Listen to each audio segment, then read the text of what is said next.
the Instagram stories for Thursday, January 6th. I'm your host, Daniel Hill.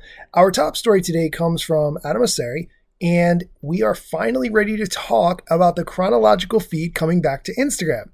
Now, personally, I feel like we've been waiting a really long time for this, probably beyond the point that I personally think it's necessary, but to have that level of control is going to be really important. However, we're still going to have ads as part of the feed experience. So even though we have the option to go back to seeing the feed the way we want, there's pluses and minuses. Here's the clip of him talking about what the chronological feed will be like. Happy New Year's, everyone. I hope you had a restful holiday. I thought I'd kick off this year with an overview of how we're going to give you more control over your Instagram experience. It's important to me that people feel good about the time that they spend in the app.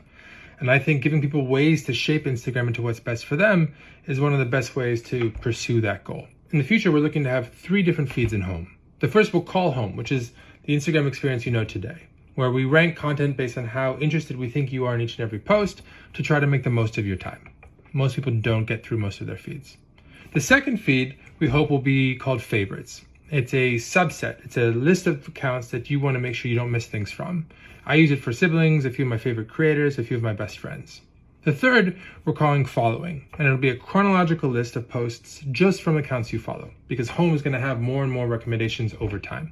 We think it's important that you can get to a chronological feed if you're interested quickly and see the latest that has been posted by the accounts that you follow. Now, these tests are already out or going out over the next couple of weeks, and we hope that we can launch the full experience in the first half of this year. So keep a lookout. Let us know what you think. Peace.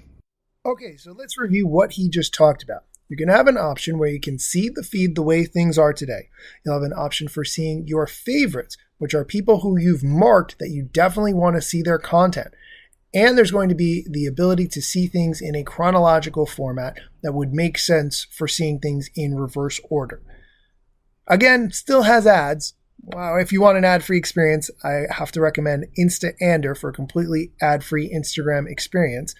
But overall, I think this represents a good indication that Instagram is very scared of what TikTok is doing and the amount of usage that they're seeing on TikTok compared to what Instagram has, and recognizing that giving people what they've been asking for all along might actually be a good thing. Over the past few years that I've been doing this show, Adam Mosseri has said repeatedly that the reason that people don't see everything in their feed is that they follow too many people.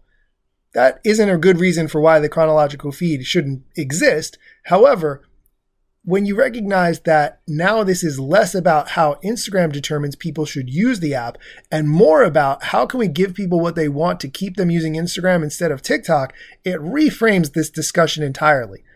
If you have not seen the video of Adam Mosseri demonstrating how this will work, I definitely recommend going to his feed and watching the video. I will post a link to it in the show notes so you can check it out.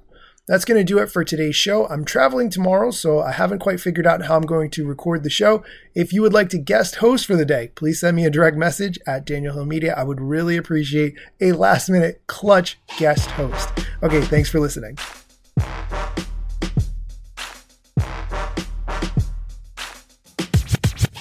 I'm not yet a member of the Instagram team, but my podcast covers many Instagram themes. But the name, image, logos are trademarks of Instagram and the LCC in the USA and every territory. Everything I publish independently. Until they let me run my team and start to pay my salary. Not sponsored or endorsed, no lies, no fallacy. I use their logo with permission, not malicious or callously. No trademark violation, filling all criteria. Follow me on Instagram or Twitter at Daniel Hill Media.